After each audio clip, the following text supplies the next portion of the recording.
Ganda na mga bossing, so ngayong araw available ulit tayo sa Montero Sport. So 2009 model to, GLS na automatic transmission. So naluma lang to mga bossing sa garahe. Mileage nito is 73,000 km. Although bagong wash over yung ilang parte mga bossing, no, bagong retouch kasi para magpantay kasi iba nasira ng car cover mga boss, no. Then makikita mo naman sa tindig ng ating unit, sariwan-sariwa yan mga boss. Makisig pa, 2009 model yan mga bossing ha. Then even etong kanyang mga headlight mga boss, naka projector yan, kita mo na puting puti. So bapping lang ginawa dyan. Pag medyo luma na, kita mo naninilaw mga boss, no. Yan, then eto yung fog light nyan mga boss, malinis yung mga lens. Okay, then eto original mags din, R17 na naka 6 studs. Siyempre makina neto 2.5 liters na turbo diesel. Original pa rin yung kanyang mga step board. Then may chrome dito sa kanyang side mirror cover tsaka door handle. Pakita naman natin yung kanyang interior. So ito yung ilang issue niyan mga boss. Yan. Okay, then ito yung kanyang steering wheel. Original pa rin yung kanyang steering wheel mga bossing. Alright, so ito. So ito nga mga bossing, stereotype pa to mga boss, no? Yan, so all the old stock yan mga boss. Yan. So ito binibigay lang sa halagang 510 mga bossing. Negotiable pa lang bahagya kung tayo po isang subscriber. Then ito yung kanyang door panel, may silver accent. Yan, power window mga boss, responsive pa. As 2009 model mga bossing, no? Ang concern ko lang dito mga boss, yung kanyang power fold. Doon sa kabilang side hindi nagpo-fold mga boss. Okay, ulitin natin. Eto mga bossing. So, i-ano lang natin, concern na lang natin sa may-ari na sasakyan mga boss, no? Kung kaya niyang paganahin. Pero sa pag-adjust ng side mirror mga bossing yan, oh. Open muna natin. Yan mga boss, oh. Responsive pa. Then sa kabila din mga bossing. So, yun lang, yung pag-close lang mga boss, tsaka pag-open. Okay, then eto hands-free connection para dun sa ating 1DIN audio system, automatic transmission. Yan mga boss. Okay, then dito tayo sa second row. Ito natin second row mga bossing. So good for 7-seater to. May armrest pa rin. Napakalamig ng aircon mga boss. May dahon pa ng may mga balahibo pa mga bossing. So hindi pa to napapahingal na tiling mga boss. Yan. Okay. Okay, then meron rail. Ito yung likod, so niligyan nila ng garnish sa kanyang tail light. May 2-eye reverse parking sensor din. So GLS na automatic transmission to mga bossing. Yan, so naghahanap ng Montero Sport, ito. Mabilis kasi makuha Montero Sport, lalo na pag ganitong klase mga bossing. Okay, so pinakaiba lang naman ito sa mga 13 model, so may paddle shift na. Okay, so ito kasi is wala pa. Then ito, meron siya 12-volt socket. Yan, for charging port mga boss. Ito yung kanyang door panel. Yan. Kabilang side mga bossing. Sa gulong natin mga bossing, 80% tread life pa. Makapal pa to mga boss. Yan. Ito yung kabilang side niya. Okay, so gumagana pa mga boss. Siyempre 2009 model to, kailangan natin ma-check na maayos to mga bossing. Para na sa ganon. Ito okay pa naman. Malakas pa yung motor ng na ito mga bossing. Window. Oh. Then ito yung kanyang dashboard.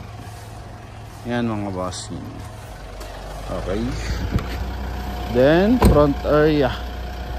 Mga boss. May garnish na rin pala siya. Niligyan din siya ng garnish sa kanyang headlight mga boss. Ano po? Then kita mo naman sa ilalim, silipin natin kung gaano kalakas magtubig ang kanyang aircon mga bossing. Yan. Kaya kahit di natin makita na nagmo-moist, basta nagtutubig ng malakas yan mga bossing. Positive yan, ang lakas ng aircon yan mga boss. And then pakita natin yung engine bay. Yan. Dashboard, wala man putok mga bossing, no? Busina, ayos pa mga boss. Dapat patukod nga ako idol. Pa-open niya. Ayan. Patulong lang tayo ko idol. Wapa pits. Yan lilipad na sakay sa kanyang walis tingting. Ayan, thank you. So makina na ito is ganun pa rin, common rail na DID mga boss. Yan, 2.5 liters. So kita nyo naman, nag-automatic yung ano natin mga bossing pan. Yan, para sa cooling system yan mga boss. Then syempre pakita natin to. Okay, ang mahalaga yung ating dipstick. So walang kausok-usok yan mga boss. Oh. Haba ng dipstick yan. Oh. Walang usok yan mga boss. Yung kasi importante, no? Walang usok dito sa ating dipstick. Pero meron kasi mga unit ngayon mga bossing, lalo na sa mga European car, meron na talaga lumalabas na kahit bago may usok po talaga. So disenyo ng makina yon. Then yung sa talsik kasi mga bossing, pag nakahara yung mga rock arm o kaya yung timing chain, lalo na sa mga gasoline engine, nakabungad yan sa cylinder head mga boss. So automatically ang lakas ng talsik ng flowing yan. So ang pagbabasihan nyo talaga dyan mga bossing, yun sa kanyang dipstick.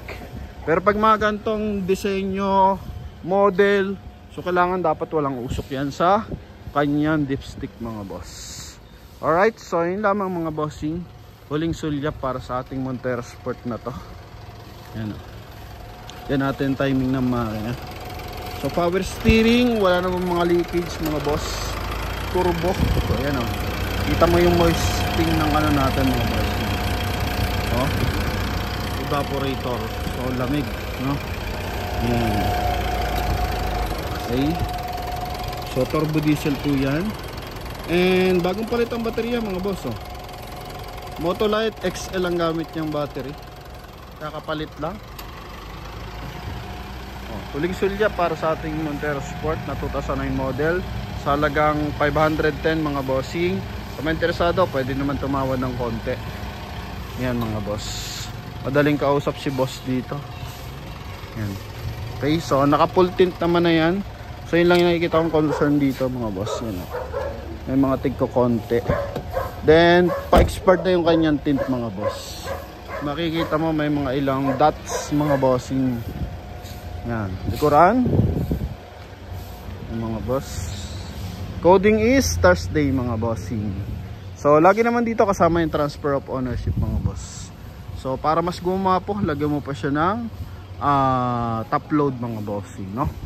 Yan, yung formadong top load. And ano pa ba? Garnish. So may garnish naman ng mga boss eh.